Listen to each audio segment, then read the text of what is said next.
Institut Pasteur Institute and working on the field of the vectors, insect vectors, and the transmission of different arboviruses. For example, we have dengue, chikungunya, and now I have Zika. So we have insectaries for rearing these mosquitoes, and we infect them in P3, BSL-free laboratory, which is a secure laboratory where you introduce the mosquito, you introduce the virus, put the virus in the mosquito, and then to dissect at different days after the infection to evaluate where is the virus.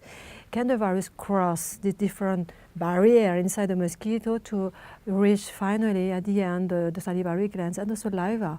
Because in the saliva you can have the virus, and if you can detect the virus in the saliva, then there is transmission which can be possible.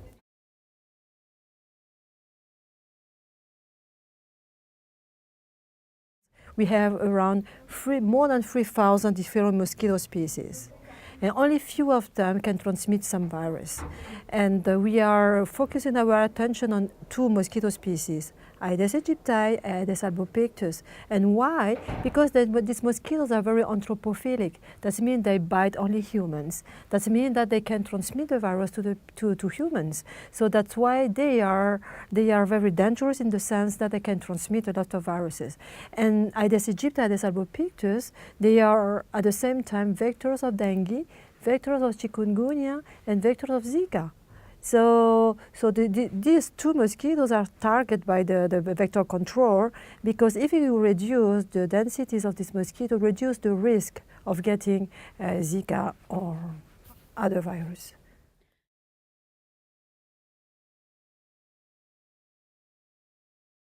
Because these 2 mosquito species, they live close to the people, and they use the breeding site, artificial breeding site created by people, such as vase or small containers, artificial containers, and they breed inside and close to the people.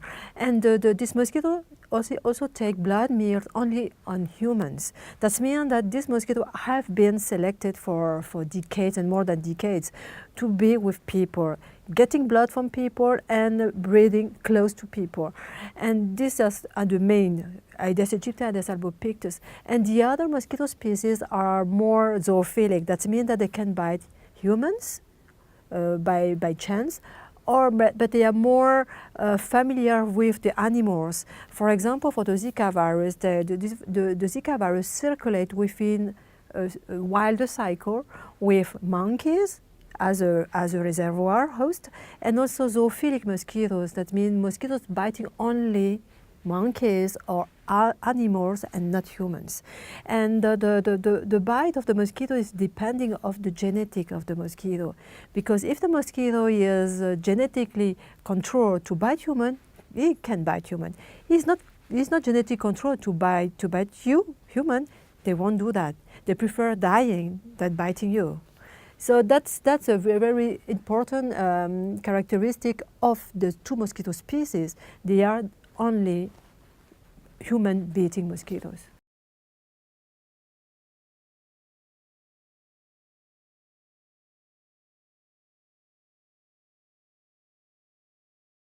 Because Aedes aegypti first is a tropical mosquito. You can find this mosquito in Brazil, in a Pacific area, and also in Southeast Asia, and also in Africa. At the opposite, you have Aedes albopictus. Albopictus you can find it in tropical regions, but also in temperate zones. And why? Because this mosquito has the kind of eggs we can resist to desiccation and also to the low temperature. So that means that this mosquito invites new regions because of this characteristic of its biology, this egg resisting to the cold temperature. So that's why in Europe, this mosquito arrived in 1990 in Italy and spread around, and now the mosquito is present in 20 European countries. And for example, in France, last year 20 departments were colonized by this mosquito, and this year 30.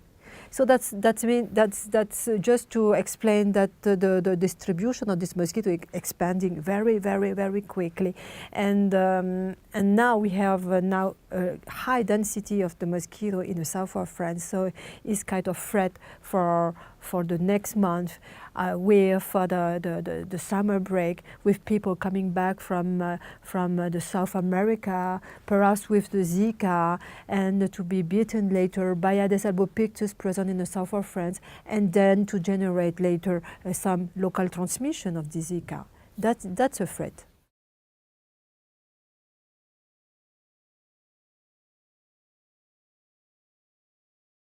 We did it in a laboratory, so it's the only way to make the link between a mosquito and the virus and if the transmission occurred. You're putting them together in the lab and you see if transmission occurred. And we did it with Aedes albopictus for the south of France, and we found that the transmission can occur, but at very late days post-infection. That means, for example, for the combination Aedes albopictus, the south of France, and the Zika virus from Brazil, it can take 2 weeks to get the virus detected on the saliva and ready to be injected by the female when bites.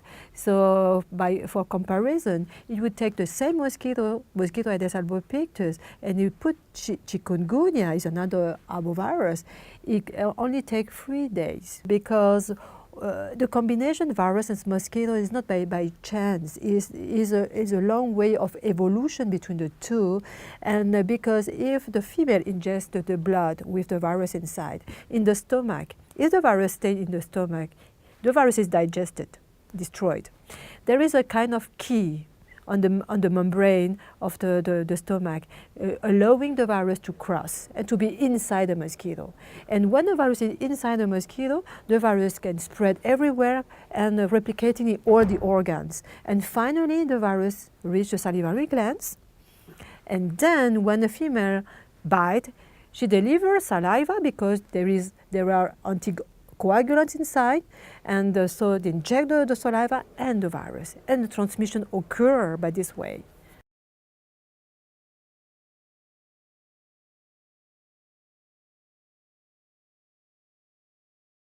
Yeah, they are differences. You can see if you compare genetically Aedes aegypti, Aedes albopictus, they have 70 million years of difference. Even if they look like the same, morphologically they are the same, but yeah, they're completely different.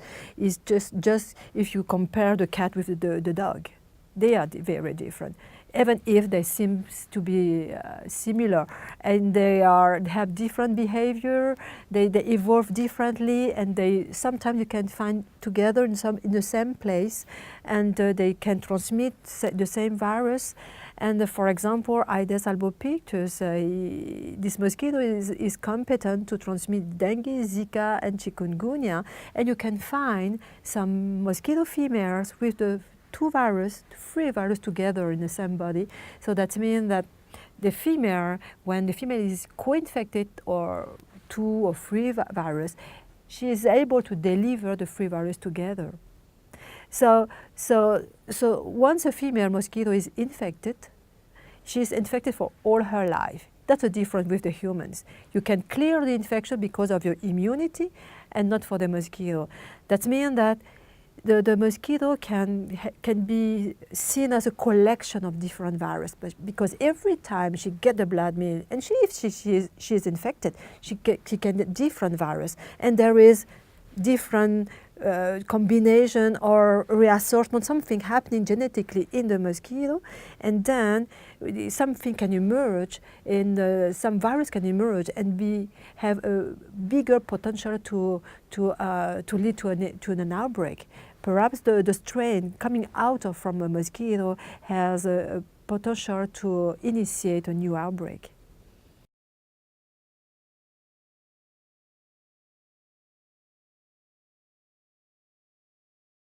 It was in Colombia, someone with the 3 viruses, with the dengue, chikungunya, and Zika. So the hypothesis behind this is to say perhaps the patient was infected by 3 different mosquitoes with 3 different viruses, or with 3 viruses in the same mosquito. So we did experiments in the laboratory giving 2 viruses, for example, and really the female can deliver the two viruses together. We are starting some work with Zika in combination with chikungunya and dengue, but we are still waiting for the results.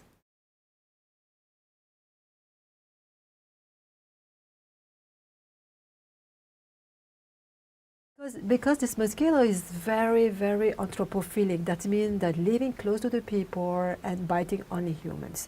That make this mosquito very dangerous because it's close to us and we transmit everything to us. The force of this mosquito is its anthropophily. Even if the ability to transmit is not very good, it doesn't matter because it's only in contact with the people. The pressure is there, so he can transmit finally.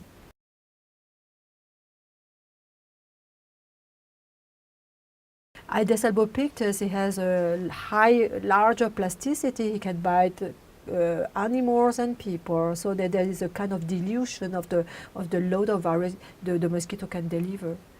The fact that the threat for Europe, for example, you have an Aedes albopictus which is able to genetically transmit the virus. Okay, it will take 2 weeks to get the virus in the saliva after the ingestion of the infectious blood meal. So 2 weeks is very long. It's very long, and we should inform the people of control that they should try to kill or to reduce the density of mosquitoes to avoid the dispersal of the infected mosquito from the first case. That's very important. And this information is to say that you should reduce the densities. You can do that for Zika, but perhaps it's more difficult for chikungunya, but Zika, you can do that.